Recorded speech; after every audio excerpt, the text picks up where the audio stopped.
Hi, welcome back to my channel. Today I'm going to be doing a punch biopsy of a lesion on a patient's scalp. So the patient came in today because she noticed a new bump on her scalp. And I always tell my patients, anytime you have a changing mole or a changing bump on your skin or your scalp, make sure you let me know right away. So she told me. And today we're going to be removing the bump that she has on her scalp. And I'm going to be using a technique called a punch biopsy. A punch biopsy is using a cookie cutter type instrument to actually remove just what we need. And after that, I'm going to go ahead and use a suture or stitch to close the scalp. The scalp likes to bleed, so I want to make sure I numb the patient with lidocaine and epinephrine. Epinephrine actually goes ahead and shrinks the blood vessel so that way we don't have excessive bleeding. And I'm going to go through all the steps prior to doing the procedure. So the first thing I'm going to do is I'm going to go ahead and cleanse the skin with alcohol. I want to make sure that the scalp is cleansed. Step number 2 is applying lidocaine with epinephrine to numb the scalp. Step number 3 is using the punch biopsy to remove the lesion from the scalp. Step number 4 is applying a stitch or suture to close the scalp. So the first thing I'm going to do now is I'm going to make sure that you are comfortable. Do you feel me touching your scalp? No. Okay. So if you feel anything sharp at any time, you let me know right away, okay? So I'm going to do the punch biopsy now. So again, this is like a cookie cutter. So I'm going to apply this to the scalp. So there's a twisty motion. And I'm just going to remove the specimen. So that's the specimen. Don't forget, the scalp likes to bleed a lot. So what I'm doing there is I'm actually holding pressure with the gauze. This is a specimen. So this is the 4mm scalp lesion that I'm removing. And I can tell already that what was causing the cyst is this little ball-like lesion on the bottom. So you just have to trust me on that because you don't know what this looks like, but I know what it's supposed to look like.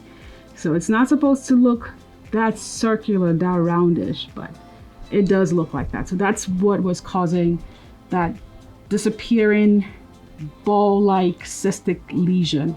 So that's what we'll remove today. So now that goes into the specimen jar, and this is going to go to the lab. Anytime we remove anything from the skin, we always send it to the pathologist. The skin pathologist will tell us what it is. So that's why we always remove anything that's suspicious, because we want to send it out to get it checked. All right, so now I'm going to be applying a suture to the wound to stop bleeding. This is what we call hemostasis.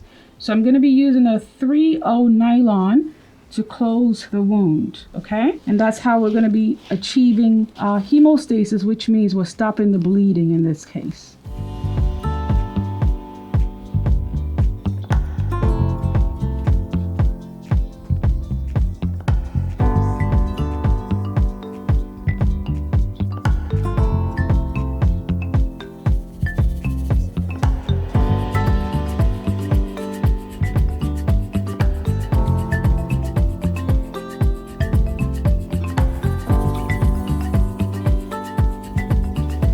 So once you bring the wound edges together, that actually helps to stop the bleeding because that activates the platelets, and the platelets actually does the very first step of hemostasis, which is stopping bleeding. So the very first thing that I do anytime I want to stop bleeding is I bring the wound edges together.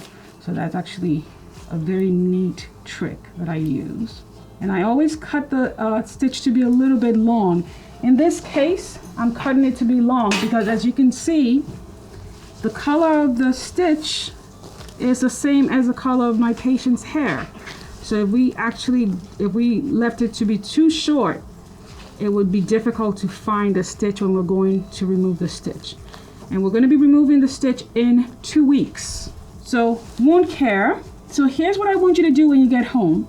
It's okay to wash your hair with a shampoo and warm water.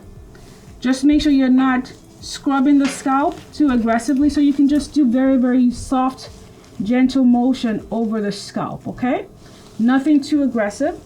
And then you can just let water run down the scalp and you can dry your scalp, okay? We're not gonna be putting a Band-Aid over the wound today because I don't want the Band-Aid to remove the hair. So we're gonna be using a special type of dressing to actually secure the Band-Aid in the spot. And then also, I'm gonna need you to apply petroleum jelly to the wound when you get home. So I'm gonna advise her also to apply petroleum jelly to the wound. So the wound is not infected. Because the wound is not infected, we don't have to use antibiotic ointment or any antibiotics at this time.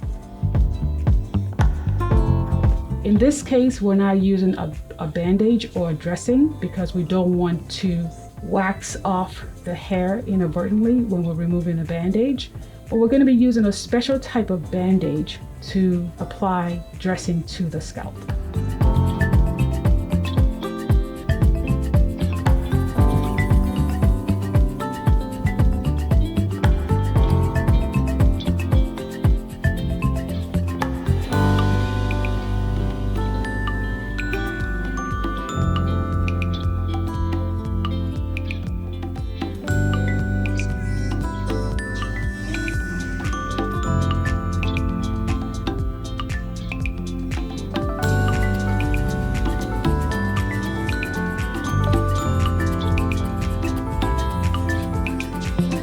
Thank you so much for watching my punch biopsy of the scalp. I hope you enjoyed this video. If so, go ahead and like, comment, and subscribe to this channel. And make sure you hit that notification button so you know when I have something new to educate you about what we do in dermatology. And if you have a changing mole or lesion and you want to come to see me, go ahead and call 212-229-0007. Thank you so much, and I'll see you next time.